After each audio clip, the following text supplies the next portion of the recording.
Assalamualaikum warahmatullahi wabarakatuh. Selamat malam pemirsa, senang sekali kita bisa berjumpa lagi dalam acara Pro Justisia. Pahami hukum, taati hukum agar tidak terjerat hukum. Seperti biasa setiap malam minggu kami hadir menemani Anda, sekaligus mengajak Anda untuk berbincang-bincang mengenai berbagai hal di seputar dunia hukum. Dan pada malam hari ini, Anda akan saya ajak untuk memperbincangkan sebuah tema yang sangat menarik, yaitu akurasi data pemilih. Sebagaimana kita ketahui bahwa di tahun ini, Kabupaten Kebumen merupakan salah satu wilayah yang akan menggelar pemilihan bupati dan wakil bupati. Dan dari sekian tahapan pemilu, kalau tidak keliru, beberapa waktu yang lalu KPU telah menyelesaikan satu tahapan yang namanya coklit. Nah, coklit tentunya berhubungan dengan masalah data pemilih. Dan kalau kita melakukan refleksi di pengalaman sebelumnya, cukup banyak persoalan yang ada di seputar data pemilih. Ya, baik yang itu sifatnya invalid, atau ketidakakuratan data, maupun masalah-masalah teknis. Nah, yang berhubungan dengan akurasi data, misalnya pada pemilu-pemilu sebelumnya masih dijumpai adanya pemilih yang sebenarnya sudah meninggal dunia masih muncul dalam daftar pemilih. Balita masih ada di daftar pemilih. Bahkan ada penduduk yang seharusnya dia punya hak pilih justru malah tidak muncul. Nah, pertanyaannya, akankah persoalan semacam itu akan terulang kembali pada pilkada tahun ini? Kita akan perbincangan dengan narasumber. Di sini sudah hadir ada salah satu komisioner KPU Kabupaten Kebumen, Mas Agus Hasan Hidayat, SSI MT. Selamat malam Mas Agus. Selamat malam Mas Fajar, dan selamat malam bagi seluruh pemirsa dan pendengar baik Rawatik TV maupun FM. Assalamualaikum warahmatullahi wabarakatuh. Waalaikumsalam warahmatullahi wabarakatuh. Terima kasih Mas Agus sudah di studio. Dan narasumber berikutnya, Anda sudah tidak asing lagi tentunya. Beliau pengasuh acara Pro Justisia, seorang advokat senior dan juga dosen ilmu hukum di beberapa perguruan tinggi. Siapa lagi kalau bukan Bapak Dr. Muhammad Hambali SHMH. Selamat malam Pak Dokter. Selamat malam. Semangat Pak Dokter ya. Harus ya. Apapun yang terjadi setiap malam itu harus standby ya. Dan pemirsa, perlu saya sampaikan bahwa malam ini sedianya kami juga mengundang narasumber lain, yaitu salah seorang anggota DPRD Kabupaten Kebumen, Bapak Tatak Sajoko SH. Namun pada kesempatan malam hari ini beliau tidak bisa hadir, dan informasi yang saya terima, beliau secara mendadak mendapat undangan dari saudaranya dari Jakarta. Oleh karena itu, mohon untuk bisa dimaklumi, dan beliau siap untuk menjadi narasumber pada kesempatan-kesempatan berikutnya dengan tema-tema yang lebih menarik lagi. Dan kepada para pemirsa, saya juga mengundang Anda untuk berpartisipasi dalam acara ini. Bagi yang ingin bergabung, silakan hubungi kami melalui saluran SMS atau WA di 0821 333 55547. Program ini juga bisa Anda simak melalui YouTube Live dan Facebook Live. Baik pemirsa, kita akan berbincang dengan narasumber mengenai tema pada malam hari ini, akurasi data pemilih dalam Pilkada 2020. Pak Agus Hasan, benarkah ya tahapan kegiatan coklit sudah selesai Mas Agus ya? Ya, sampun. Sudah selesai. Kapan itu tepatnya? Tepatnya tanggal 13 Agustus kemarin ya. Itu apakah coklit itu merupakan tahapan yang punya hubungan langsung dengan akurasi data, Pak Agus? Saya kira benar sekali. Jadi bisa diartikan bahwa coklit ini memang verifikasi faktual kepada pemilih atas data yang diberikan oleh Kementerian Dalam Negeri. Nah, jadi sebenarnya ini bicara terkait bagaimana alur DPT itu dibuat. Ini bagian dari proses menuju kepada DPT gitu ya. Nah, kemudian data pokok ya, data basic ya, basic data yang digunakan pada pilkada ini bersumber dari mana nih Pak Agus? Tentu saja bersumber dari data kependudukan dari Kementerian Dalam Negeri yang kemudian diturunkan ke KPU dan seluruh jajaran sampai tingkat bawah. Nah, proses inilah yang kemudian dilakukan Coklit sebagai bentuk langkah awal pemutakhiran data pemilih. Jadi data bersifat soft copy dari Kementerian Dalam Negeri yang kemudian ini di breakdown ke masing-masing berbasis TPS, begitu. Nah, petugas PPDB, pengaturan data pemilihnya itu, ini melakukan cross check data, bahasanya begitu, pencocokan terhadap data itu kepada bukti faktual di lapangan. Jadi masing-masing berbasis KK atau KTP elektronik yang ada. PPDB ini, yang basis PPDB itu kan satu TPS itu terdiri dari satu PPDB. Nah, dia langsung turun ke masing-masing data di TPS tersebut, kemudian masing-masing didatangi ke rumah. Nah, melalui petugas Coklit tadi itu. Petugas Coklit itu datang ke rumah. Nah, karena ini masa pandemi ini yang kemarin juga dibicarakan, maka demi kenyamanan bagi yang dicoklit maupun yang melakukan coklit dalam ini PPDB, ini protap penanggulangan COVID-19 dilakukan. Jadi pakai sarung tangan, masker dan lain sebagainya ya. Kembali lagi, kemudian proses verifaktual itulah yang kemudian akan melakukan semacam pemurnian datanya.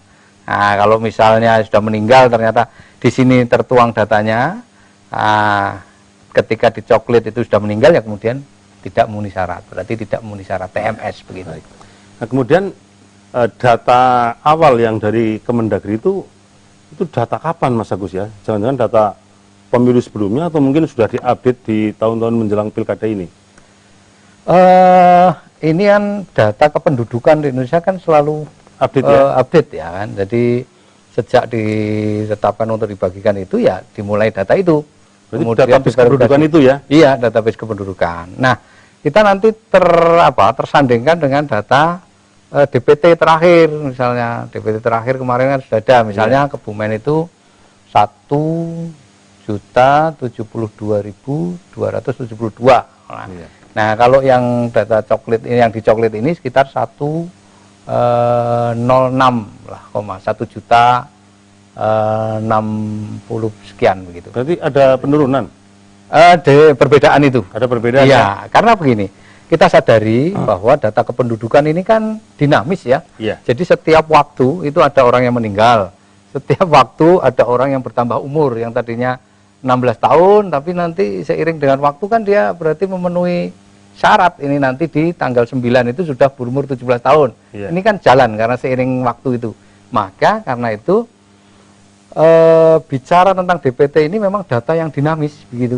Nah, sebelumnya itu masih terdata, tapi kita coklit sudah meninggal gitu kan. Nah, siapa tahu ini pergerakan data ini ya, terutama yang meninggal ini kan kita nggak pernah tahu ini, tidak bisa terprediksi. Berarti sudah tidak menggunakan data dari BPS lagi ya, Pak Agus ya? Saya kira bersumber sesuai regulasinya, bersumber dari Kementerian Dalam Negeri. Artinya kan saat ini Kementerian Dalam Negeri sudah menguasai semua data kependudukan kan sebenarnya Pak Agus ya? Nah, betul bahwa data kependudukan itu secara nasional itu kan satu identity, 1% itu satu identity. Jadi KTP nasional itu sesungguhnya kan idealnya itu tidak boleh ada data ganda karena elektronik basisnya ini sudah database-nya nasional gitu, satu orang. Dan NIK nggak mungkin ada yang kembar kan begitu? Tidak ada, seharusnya begitu ya. Nah, apakah dari kondisi data yang mungkin jauh lebih akurat, kemudian juga ada tahapan coklit, apa dari KPU bisa memberikan jaminan bahwa pada saatnya nanti tidak akan terjadi masalah dengan pemilih ini Pak Agus? Saya kira ini semua tergantung pada proses ya. Jadi selama proses itu dilaksanakan sesuai dengan ketentuannya, nah itu tentu saja idealnya ya tidak ada masalah. Jadi sehingga maka mulai tanggal 15 Juli kemarin itu dilakukan tanggal 24 Juli sampai 13 Agustus ini kan pencocokan coklit ya. Jadi berjalan sampai tanggal 13 Agustus kemarin itulah proses memverifikasi betul. Jadi mencocokkan di lapangan betul bahwa orang yang tercantum di dalam database ini, data kependudukan yang diberikan oleh Kemendagri ini memang sesuai gitu. Nah, maka ada yang TMS, ada yang memenuhi syarat, kan tergantung pada kondisinya. Itu seseorang banyak hal lah, bisa karena pindah kependudukannya yang tadinya masih di Kebumen, kemudian pindah basis kependudukannya, NIK, KTP sudah tidak sesuai, ya tidak memenuhi syarat. Begitu. Kemudian setelah tahapan coklit ini selesai, Pak Agus ya, tentunya ada evaluasi dari KPU. Adakah persoalan yang muncul terkait dengan data pemilih ini, Pak Agus? Nah, proses saat ini adalah rekapitulasi hasil coklit itu, jadi kemudian akan dibentukkan menjadi daftar pemilih sementara. Jadi dari daftar pemilih sementara itu kemudian akan dipublis, diumumkan. Nah, jika kemudian ada masukan masyarakat, baik ini bentuknya dari lembaga survei masyarakat atau orang per orang, atau kemudian dari penyelenggara pemilu dalam hal ini Panwas, begitu. Nah, ini kemudian dilakukan perbaikan TPS. Jadi dari proses coklit, kemudian direkap, kemudian menjadi DPS, dan DPS itu dipublis. Nanti ini semacam kayak uji publik, diumumkan, jika masih ada masukan kemudian diperbaiki. Ada DPS perbaikan. Baik, saya akan ke Pak Dokter. Ini terkait dengan data pemilih, Pak Hambali. Ya kan, pada pemilu-pemilu sebelumnya kan biasa, Bang. Setelah sampai pada hari H, ini banyak persoalan ya. Si Anu sudah meninggal malah ada namanya, kan begitu ya. Si Anu, oh ini balita muncul. Nah, kemudian saya malah nggak tercantum dan sebagainya. Nah, ini ke depan kan tentunya kita berharap tidak akan terjadi, Pak Wali. Nah, dari penjelasan Pak Agus kelihatannya kok ada harapan lebih baik ya. Dari pertama basic datanya kelihatannya juga tunggal lah dari Kemendagri. Kemudian sudah dilakukan coklit. Harapannya tidak banyak terjadi persoalan. Silakan, mungkin ada tanggapan Pak Dokter ya. Ya, kita harapkan tidak ada persoalan nantinya, karena pilkada ini kalau sudah tidak ada persoalan data pemilih, artinya si pemilih itu orang yang berhak memilih benar-benar terdata. Soal nanti dia datang ke TPS atau tidak itu urusan masing-masing ya. Tetapi sebagai penyelenggara pemilu, pilkada itu salah satu pemilu, itu sudah berjalan dengan baik. Dan kita apresiasi ini sudah selesai tanggal 13 Agustus coklitnya, pencocokan dan penelitian. Dan kita dengar tadi karena data data basicnya dari Kemendagri, saya kira mestinya akurat ya. Hanya memang ada persoalan dengan pengunduran karena COVID ini. Tentu ada orang yang tadinya belum 17, tetapi karena diundur dari tanggal 9 Desember ini dia sudah masuk ke orang yang memiliki hak untuk memilih ya. Ya itu yang harus hati-hati, Pak. Tapi sebenarnya kalau memang data dari Kemendagri itu sudah akurat, ya tidak ada persoalan. Coklit itu coklit apanya kan tidak diperlukan lagi pencocokan dan penelitian. Apalagi data itu update ya, up to date ya, up to date ataupun update, jadi sangat mutakhir. Walaupun itu dinamis karena masa coklit, masa DPS, asas publisitas DPS juga dibatasi. Setelah itu kan sudah tidak bisa ditolerir lagi kan. Kalau masih bisa tolerir akan menjadi ketidakpastian DPT nantinya. DPT bukan DPT lagi. Sehingga masyarakat diperlukan untuk membantu meneliti dirinya sendiri ya. Jadi kalau sementara kemarin itu KPU melakukan coklit kepada masyarakat, besok ketika diumumkan masyarakat melakukan coklit dirinya sendiri. Ada enggak di situ namanya dia. Nah, ketika tidak ada bisa mengajukan protes dalam tanda kutip itu. Dan kalau sudah lewat ya sudah enggak. sudah risiko yuridisnya demikian, mestinya demikian, Pak. Sehingga tidak mungkin akan terjadi nanti pada saat pemilihan orang yang tidak masuk, ya orang yang tidak masuk itu tidak bisa protes lagi, Pak. Nah, yang jadi persoalan tadi yang ditanyakan oleh Pak Warjan, kalau meninggal dunia itu kan bisa saja ketika dipublish tadi DPS data pemilih sementara dipublish sudah ada kemudian meninggal. Nah, itu mestinya juga terdata. Ini yang saya pribadi terus terang belum melihat mekanisme untuk ketika nanti pilihan itu berapa sebenarnya DPT yang paling DPT ketika menjelang hari H. Bahkan mungkin hari H-nya, Pak. Itu harus jelas. Karena ketika ditentukan DPT sampai dengan pemilihan itu juga datanya dinamis, Pak. Dalam arti data yang meninggal ya. Iya. Kalau data penambahan tidak ada, data pengurangan pasti meninggal.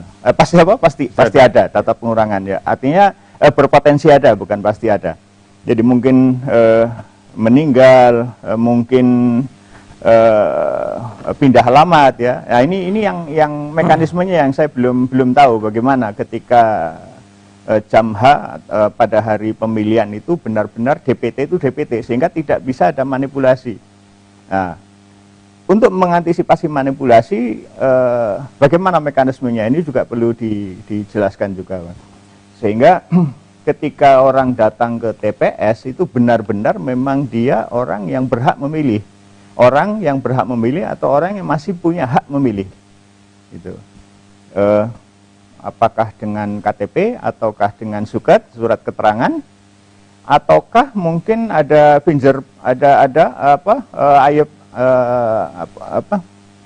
foto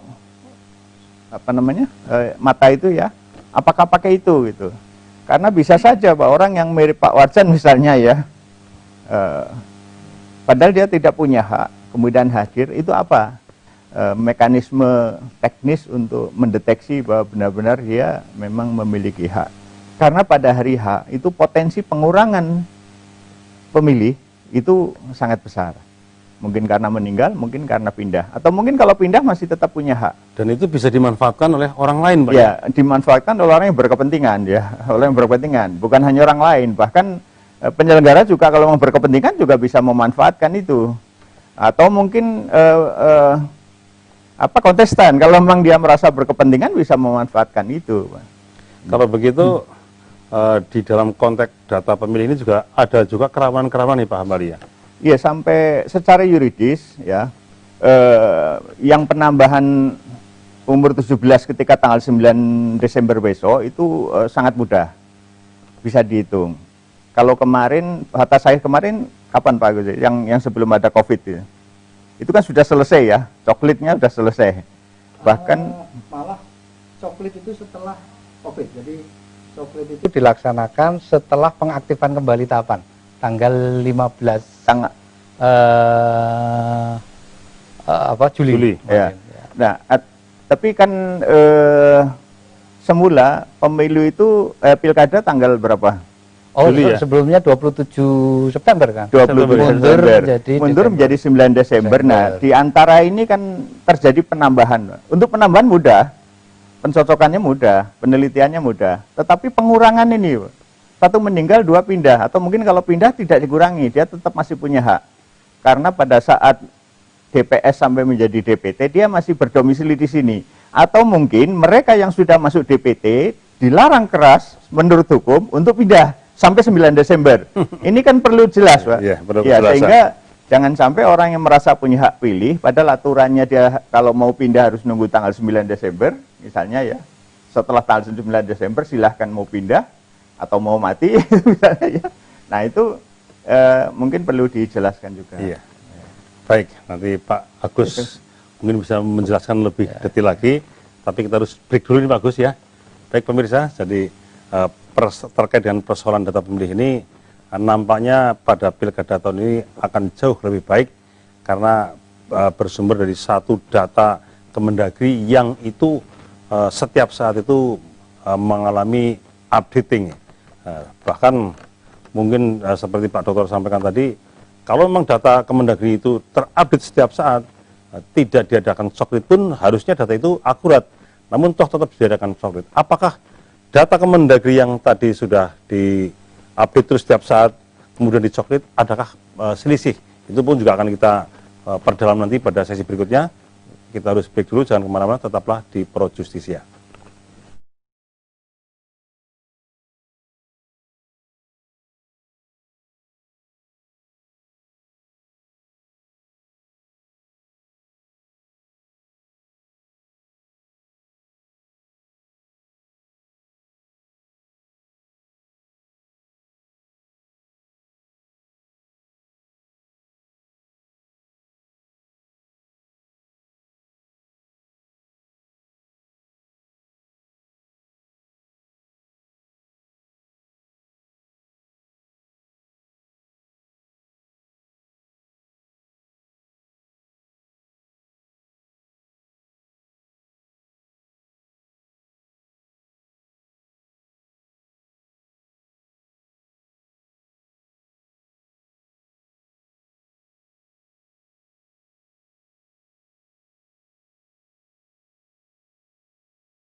Terima kasih Anda masih bersama kami di acara Pro Justisia.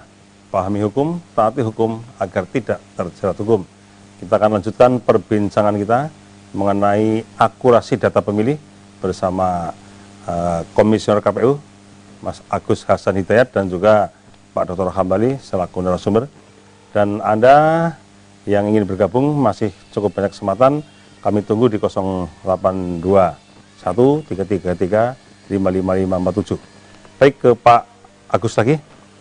Tadi kan dijelaskan Pak Hambali, kemungkinan besar itu kalau memang data Kemendagri itu selalu diupdate setiap saat, itu coklit itu tidak begitu dipentingkan.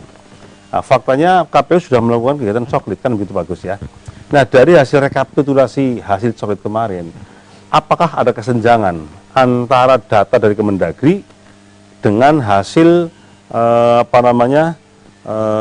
verifikasi faktual, begitu Pak Agus? Silakan. Jadi kalau bisa dipastikan ada begini. Jadi prosesnya ini alurnya begini Pak. Dari Kemendagri itu ditentukan bulan apa diserahkan, Februari.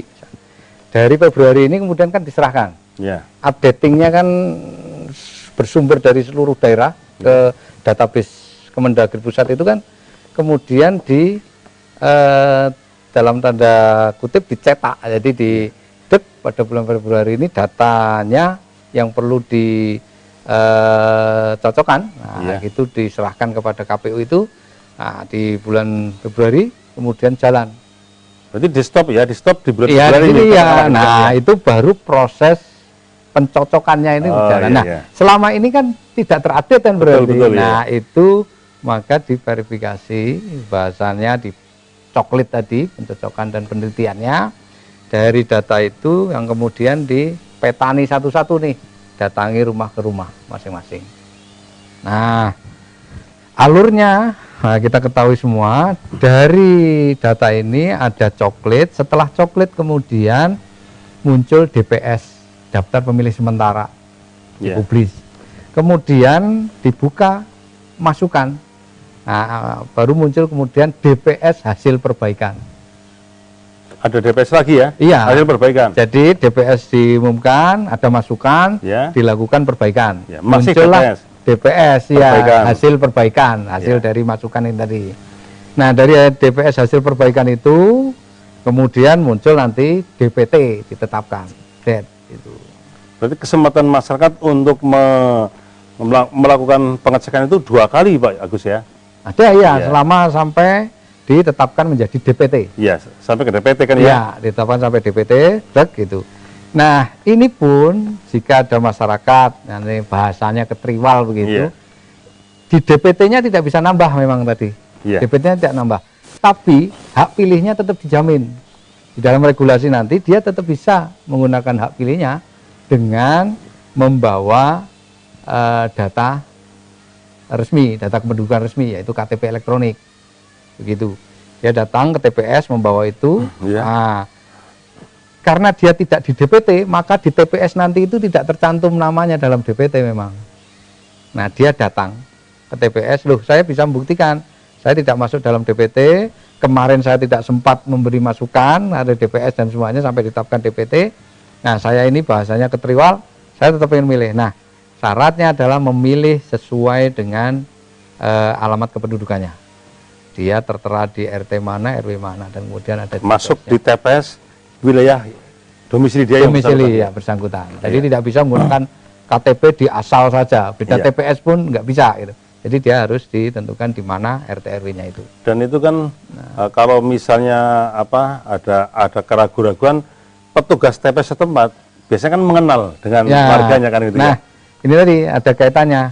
Petugas pencocokan coklit ini, penelitian ini di dalam ketentuan regulasinya adalah dia nanti adalah calon KPPS. Oh begitu ya? Iya, dia menulis pernyataan bersedia untuk menjadi KPPS. Berarti yang mencoklit mereka, yang menjadi petugas KPPS mereka, ini kan harusnya harus mengenal. Gitu. Iya, mengenal sekali ya. Karena basisnya itu adalah di TPS dan jumlah TPS itu DPT-nya maksimal 500. tapi rata-rata mungkin sekitar 400-an, 450 begitu. Sehingga pencoklit ini karena datang masing-masing ke rumah dan petugas PPDB itu kan diambil dari orang setempat. Sehingga paling tidak dia dengan lingkungan hafal. Jadi ketika dia jadi KPPS, dia sudah hafal. Misalnya ada orang datang, oh ya ini memang penduduk sini dan sebagainya. Berarti pada saatnya nanti ketika DPT sudah diumumkan, ternyata masih ada pemilih yang belum masuk di DPT masih punya kesempatan untuk memilih ya Pak Agus ya? Iya betul, sesuai syarat tadi itu. Iya. Jadi dia bisa membuktikan bahwa dirinya memang penduduk sana dan memiliki persyaratan itu, KTP 17 tahun ke atas atau sudah kawin atau sudah pernah kawin. Iya.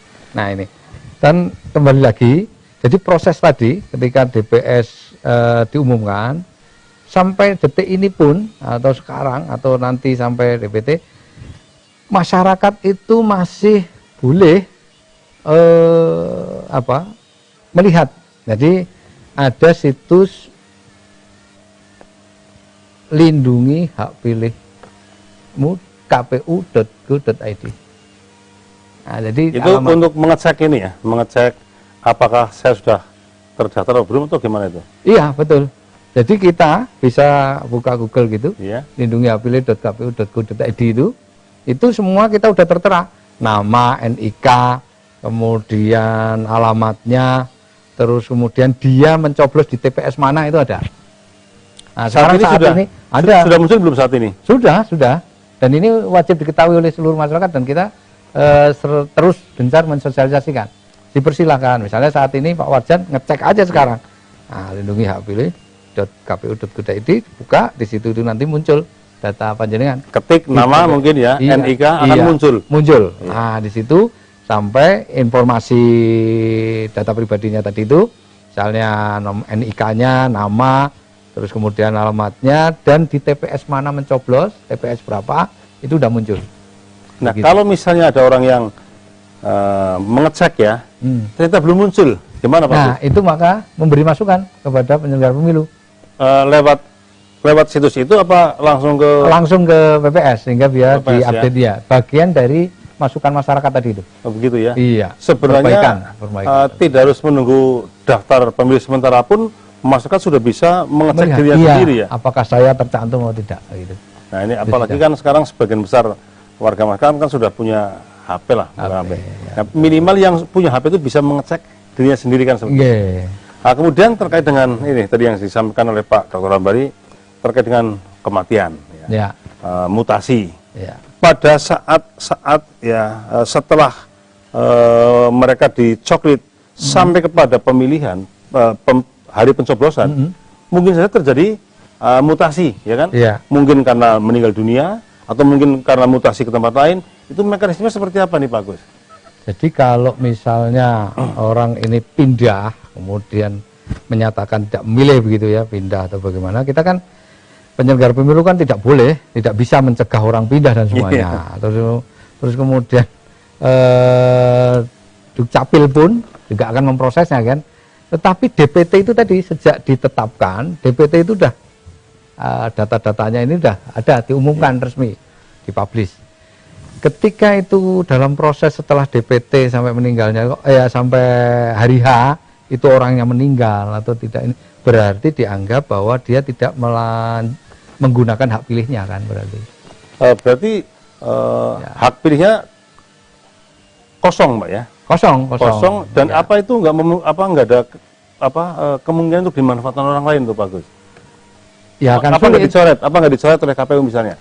Wah ini meninggal. Setelah pada saat menjelang pemilu mestinya orang pemerintah setempat memberikan laporan kepada KPU bahwa si A si B meninggal dunia sehingga mungkin oleh KPU dicoret dari daftar pemilih sehingga nanti pada saat pemungutan suara petugas itu bisa ngecek ini orang sudah meninggal dunia. Itu karena DPT itu sudah ditetapkan ya dengan surat keputusan di tingkat kabupaten DPT. Nah ini kemudian diserahkan ke PPS yang kemudian bisa dipublis di masing-masing tingkatan. Ini tentunya saja tidak bisa dirubah. Tetapi ketika ada masukan seperti itu bahwa ini meninggal, maka menjadi catatan. Nanti di TPS, misalnya begitu, ini bisa menjadi catatan bahwa si A, si B meninggal. Tapi tidak merubah DPT-nya. Tapi bisa menjadi catatan ya? Iya. Hanya menjadi catatan saja? Iya, betul. Dan petugas di TPS itu harus tahu bahwa di sana ada catatan-catatan semacam itu kan itu Pak? Ya, nah, ketika ada masukan ya tentu saja menjadi catatan gitu kan bahwa si ini sudah meninggal. Ketika ada orang yang mengaku menggunakan nama ini kan jadi ketahuan gitu.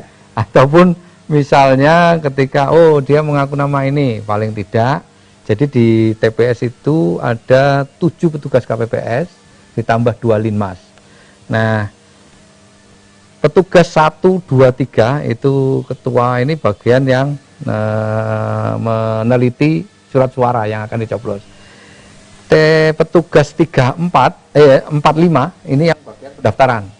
Nah, dia yang tahu orang yang datang, yang ini.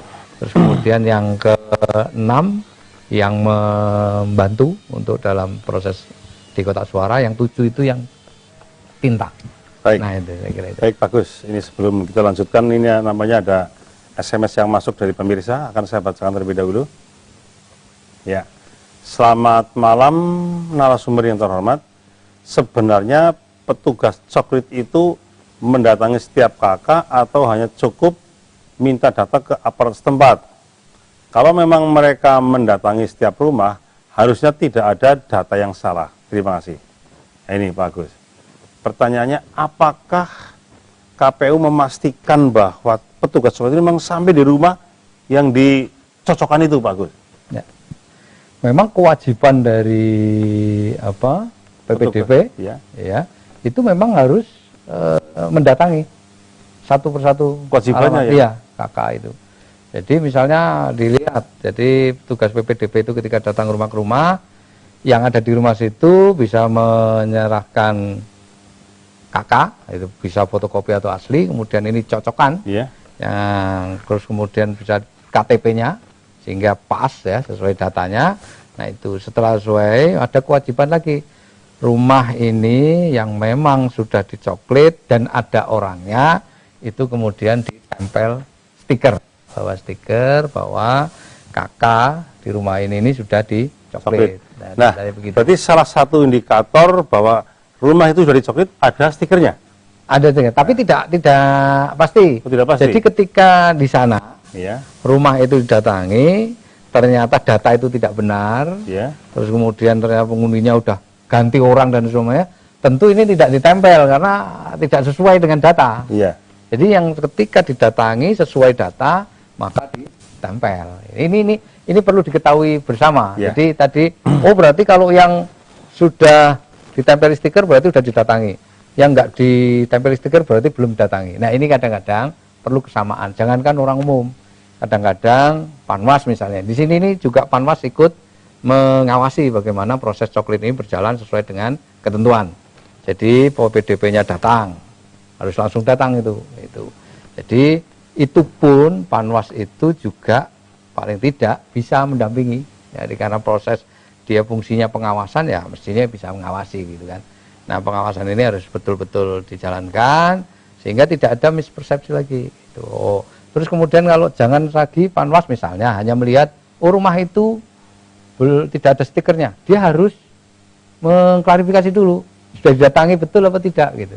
Jangan kemudian asal tadi itu melihat orang stikernya ini tidak dicoklit, bukan. Bisa jadi dicoklit tapi tidak sesuai, ya maka tidak ada stikernya. Iya, maksudnya begini, rumah itu sudah dikontrak orang, aslinya nggak ada gitu loh. Di bawah di rumah itu ternyata yang menghuni itu bukan penduduk Kebumen, bukan pemilik hak pilih kan gitu ya. Iya, ya nggak mungkin ditempel rumah itu. Karena itu misalnya orang luar, orang Purworejo kerja di Kebumen ngontrak, tapi pendudukannya masih Purworejo. Nah itu ya nggak mungkin ditempel dia sebagai. Berarti yang ditempel itu hanya rumah-rumah yang memang dicoklit dan memenuhi syarat ya. Iya. Berarti yang sudah tertempel stiker penghuninya adalah pengguna hak pilih pada saat pemilih nanti. Betul. Nah kemudian pertanyaan gini Pak Gus,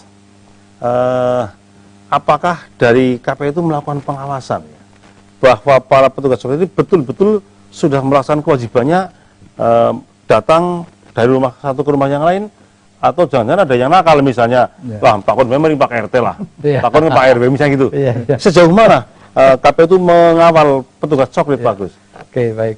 Jadi semaksimal mulai dari berarti kan PPDB itu di bawah supervisi PPS-nya.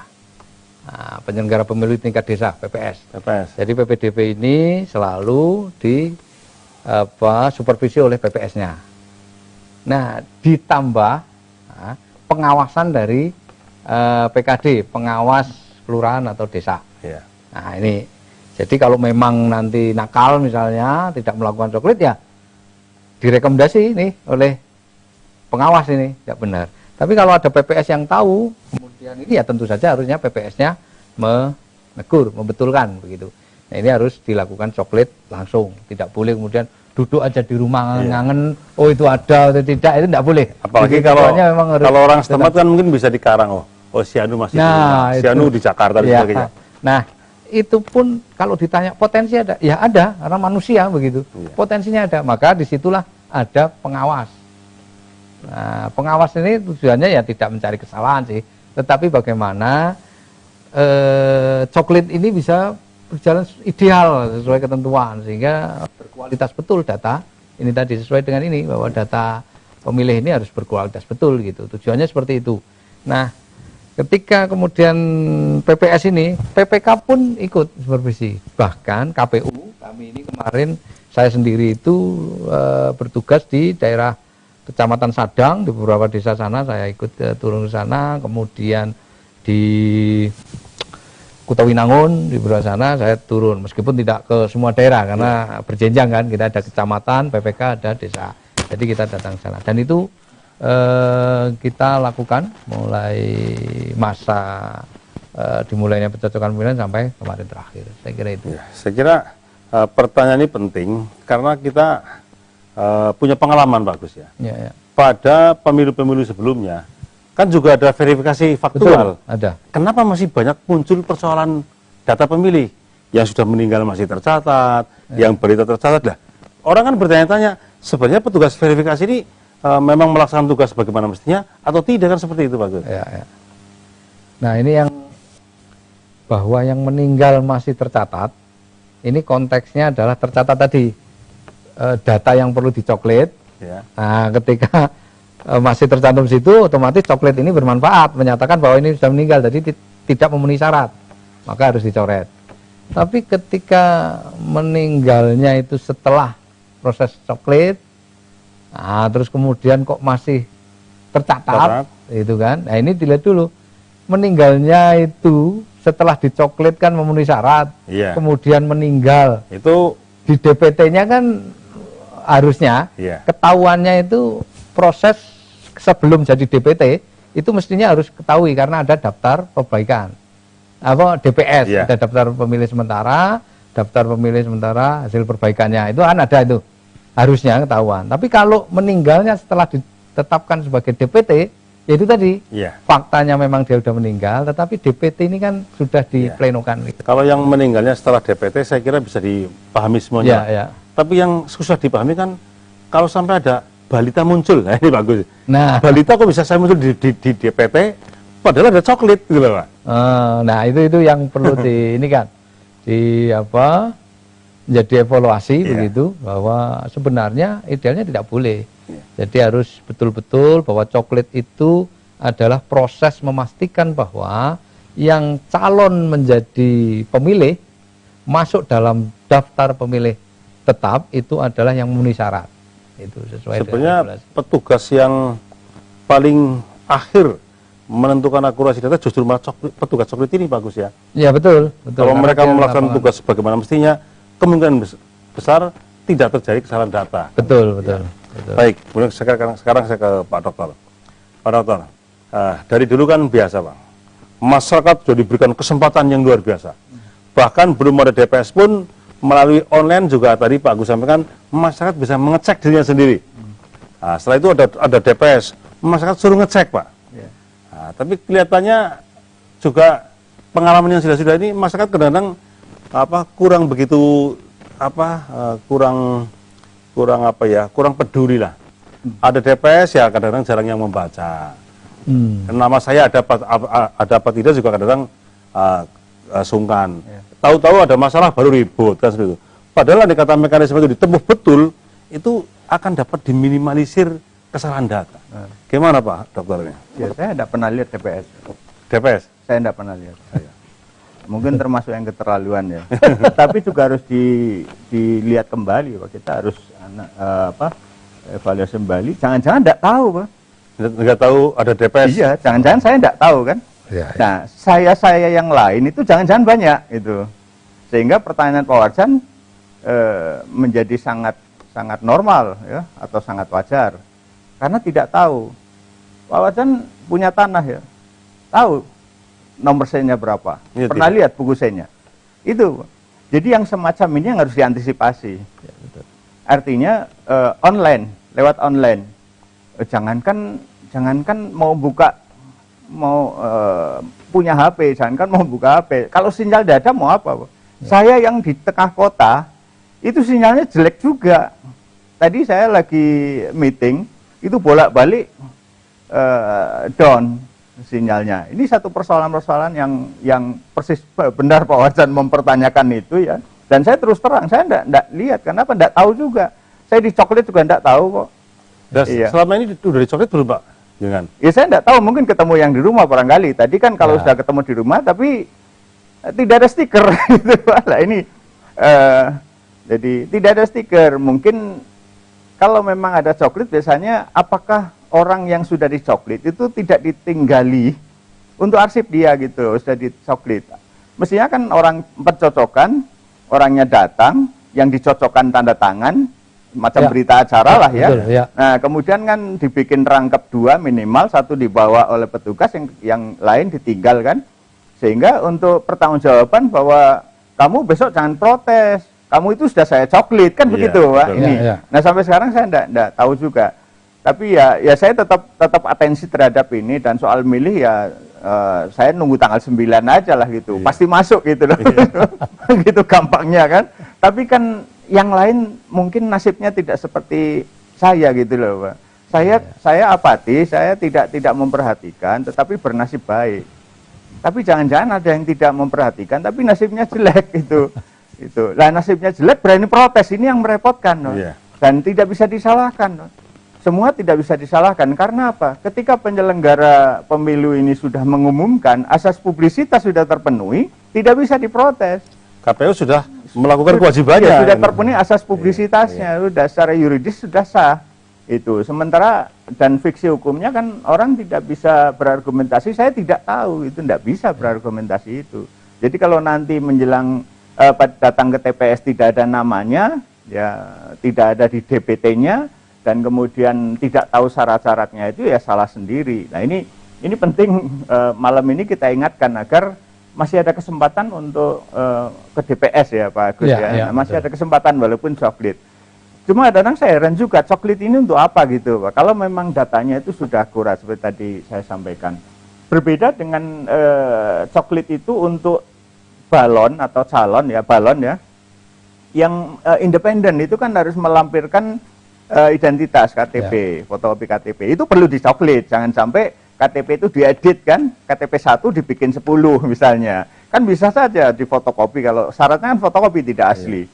Kalau asli bagaimana membalikan, bisa dibayangkan Pak, puluhan ribu dikembalikan ke, ya cukup fotokopi lah, nanti dari penyelenggara mencoklit, itu masuk akal. Tapi kalau ini dicoklit lagi, itu buat apa gitu? Kan kalau perubahan data Pak, perubahan data. Jadi Pak Agus kan Februari sudah stop, dicetak. Nah Februari sampai Desember ini kan mungkin ada perubahan data itu. Ya. Dan kenapa tidak sampai Desember? Iya. Ya. Kenapa coklitnya 13 Agustus selesai? Tidak sampai Desember aja nanti coklitnya kan?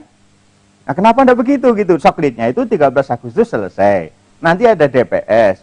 Menjelang hari H-nya saya kira sebelum hari H itu sudah DPT sudah dikeluarkan kan? Buat apa gitu loh? Kalau memang itu datanya dari Capil ya, dari Departemen Dalam Negeri, Kemendagri, itu kan bisa diupdate dari situ saja, tidak perlu dicoklit, tidak perlu dicocokkan gitu ya. Nah, kemudian toh mereka yang sudah dicoklit tanggal 13 Agustus, tanggal 14 Agustus meninggal dunia, kan juga tidak bisa masuk DPS. Setelah DPS keluar atau DPT keluar meninggal dunia, itu juga tidak ada coklit lagi. Kan prosesnya sama, Pak. Antara ketika dicoklit belum meninggal dunia, ya belum meninggal dunia tercatat. Oh ini ketika coklit, ketika sebelum coklit selesai itu meninggal dunia. Oh ini meninggal dunia, coret ya, tidak masuk daftar udah. Nah tapi mereka yang meninggal dunia setelah coklit itu bagaimana gitu untuk apa namanya ketepatan dari data itu. Mereka yang meninggal dunianya itu setelah coklit ya. Iya. Saya kira coklit untuk data, dan kalau memang data itu sudah dari Kemendagri, saya kira tidak boleh diragukan lagi. Coklit ini kan tanda bahwa data itu masih meragukan. Meragukan siapa? Meragukan calon pemilih atau meragukan data Kemendagri? Kalau meragukan data Kemendagri ini bahaya, Pak. Kementerian Dalam Negeri diragukan loh. Datanya ya. Iya, ini satu pemikiran yang tidak tepat, tidak masuk akal, Pak. Itu. Kalau meragukan keberadaan calon pemilih atau data pemilih itu bolehlah, tapi Kemendagri, kalau Kemendagri saja sudah diragukan sehingga harus dicocokkan datanya, ini kan aneh. Gitu. Berbeda dengan tadi yang balon dari independen. Dicocokkan KTP-nya karena apa? Bisa jadi ada manipulasi. Nah, apakah Kemendagri ini ada manipulasi sehingga harus dicocokkan gitu loh? Ini ya, persoalannya itu, Pak. Kemudian lagi yang mengapa data itu tidak kemudian diupdate aja setiap saat? Yang meninggal kan kalau tidak dilaporkan salah yang tidak laporan ya. Yang tidak laporan keluarganya, bukannya meninggal. Yang meninggal laporan kacau lah. Itu. Sehingga misalnya pada hari DPS ditentukan berakhir sebelum perbaikan tadi, itu ada data dari Kemendagri yang aktual, yang mutakhir, yang update, yang up to date. Itu menjelang DPS tidak usah coklit-coklitan, Pak. Itu uang mereka daftar KTP, ini kan datanya dari pendaftaran KTP. Itu atau mungkin sensus ya. Itu kan sudah akurat dari awal. Kenapa mesti dicek lagi? Itu satu, Pak. Satu yang nah ketika meninggal dunia ini juga harus diwaspadai juga, Pak. Seperti pertanyaan Pak Ozan tadi, yang meninggal dunia ini jangan-jangan nanti digunakan hak pilihnya. Gitu. Loh, kan diselipkan tinta. Tinta itu teknologi loh, Pak ya. Ya, Pak Agus tahu lah itu kimia ya. Kimia itu bisa dilawan dengan kimia, Pak.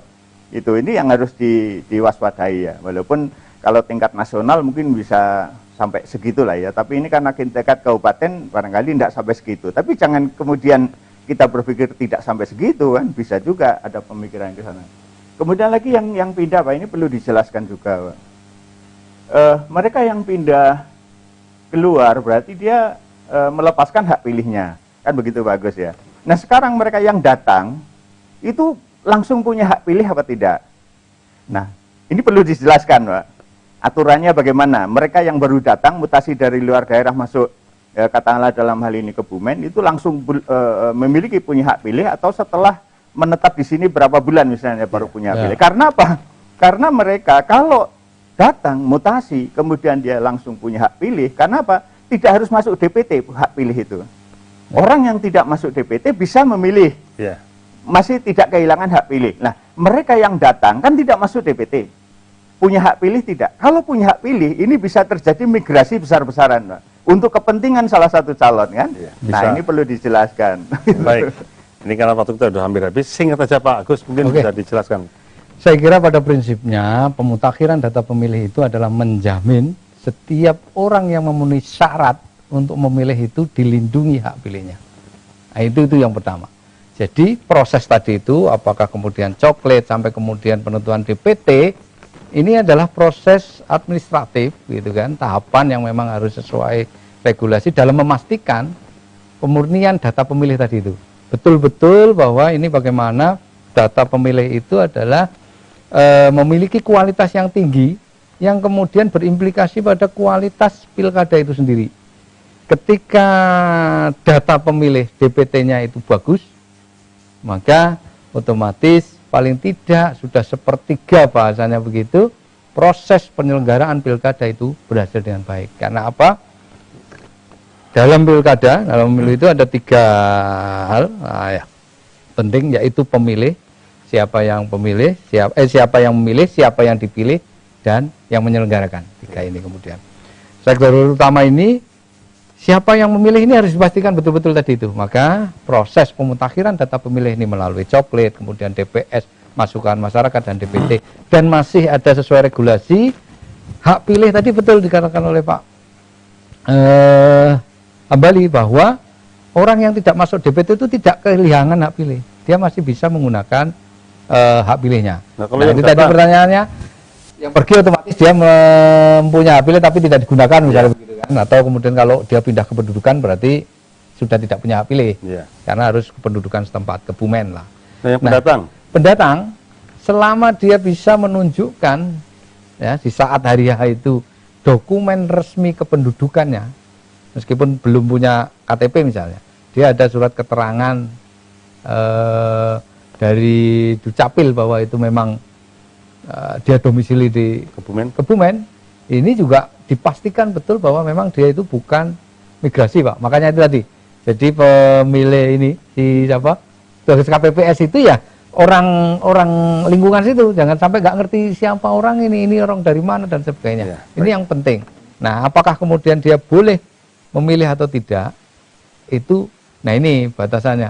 Yang kalau potensi masalah itu banyak itu, kalau mencari celah itu ya juga bisa saja manusia, karena regulasi ini buatan manusia. Jadi maka yang bisa dilakukan maksimal itu ada, sesuai regulasi adalah yang bisa menunjukkan bukti bahwa administrasi dia, kependudukannya ada di Kebumen, ya dia bisa melaksanakan itu. Saya kira itu. Dan itu tadi Pak Dr. Hambali juga katanya belum merasa pernah didatangi petugas coklit. Nggak tahu kalau petugasnya. Oh iya, tambahan ini tadi ya. Jadi betul ketika rumah itu sudah coklit, tidak harus kepala keluarga yang nemui, siapapun di sana, istri misalnya, di anggota yang di KK itu, kalau sudah coklit, itu ada lembar yang ditinggal. Ada ya? Ada lembar yang ditinggal, ya. Terus yang kedua, stiker yang ditempel. Nah ini saya kira masyarakat bisa ngecek ini. Apakah masyarakat yang di coklit itu sudah merasa mendapat tinggalan dokumen ya, lembaran dari petugas coklit yang ditinggal oleh petugas di rumah itu, dan di rumah itu juga ada stiker bahwa telah dicoklit. Nah ini sebagai instrumen masyarakat untuk mengecek kalau memang kira-kira tidak, itu bisa menyampaikan informasi kepada KPU, kan begitu. Nah ini saya kira memang perlu dikawal betul Pak Gus. Petugas coklit ini yang akan menentukan. Walaupun dari Pak Dr. menyampaikan kalau memang kita yakin akan data Kemendagri, ngapain dicoklit, kan gitu ya. Kenapa nggak menempuh cara diupdate saja setiap saat sampai kepada DPT terakhir, DPT Pak ya. Sampai penentuan DPT itu kita selalu mengupdate data yang di Kemendagri sehingga tidak lagi membutuhkan petugas coklit. Nah, tapi karena waktu kita sudah habis, ya kita harus akhiri Pak Gus ya. Silakan Pak Gus, mungkin ada closing statement, bisa ada harapan, himbauan kepada masyarakat terkait dengan akurasi data ini. Baik. Jadi kepada seluruh masyarakat, terutama yang jelas memenuhi syarat menjadi pemilih, yang pertama adalah kualitas pilkada ditentukan salah satunya oleh data pemilih yang berkualitas pula. Sehingga bagaimana kualitas daftar pemilih itu bukan hanya pada satu sisi penyelenggara pemilu yang melakukan pemutakhirannya dengan baik, tetapi partisipasi masyarakat untuk secara sadar membantu, karena ini event bersama, event masyarakat Kebumen dalam pilkada Kebumen ini, maka masing-masing individu harus memiliki partisipasi kepedulian terhadap penyelenggaraan pilkada ini. Jika merasa belum terdata, maka harus tergerak hatinya. Bentuk partisipasi pemilih dalam penyelenggaraan pilkada itu bisa memberikan informasi kepada penyelenggara pemilu dalam konteks pemutakhiran data pemilih. Saya kira itu dari saya. Terima kasih Pak Gus. Terakhir Pak Dokter. Pemirsa yang saya hormati, jadi ada 2 hal penting dalam hal ini pilkada. Yang pertama, pastikan Anda sebagai pemilih, hak pilih Anda tidak hilang. Kemudian yang kedua, pastikan Anda memilih orang calon yang akan mesejahterakan rakyat. Karena apa? karena memilih orang jauh lebih mudah daripada mengundurkan orang. Saya kira itu. Terima kasih Pak Dokter. Demikian pemirsa perbincangan kita terkait akurasi data pemilih ini. Masyarakat masih punya banyak waktu, ya, banyak kesempatan untuk memperbaiki, ya, terus memperbaiki data pemilih supaya pada saatnya nanti tidak terjadi banyak persoalan mengenai data ini. Dan Anda bahkan mulai saat ini bisa mengecek dirinya sendiri apakah saya sudah terdaftar sebagai pemilih apa belum di lindungi hak pilih .kpu.go.id. Itu semua orang bisa ngecek. Dan kalau Anda menemukan hal-hal yang sekiranya membuat Anda bertanya-tanya atau ragu, tidak ada salahnya langsung menghubungi petugas setempat, bisa PPS, PPK, atau bahkan mungkin langsung ke KPU dalam rangka perbaikan data pemilih. Waktu sudah habis dan kami harus segera undur diri. Terima kasih, kita jumpa lagi pada kesempatan yang akan datang. Wassalamualaikum warahmatullahi wabarakatuh. Waalaikumsalam.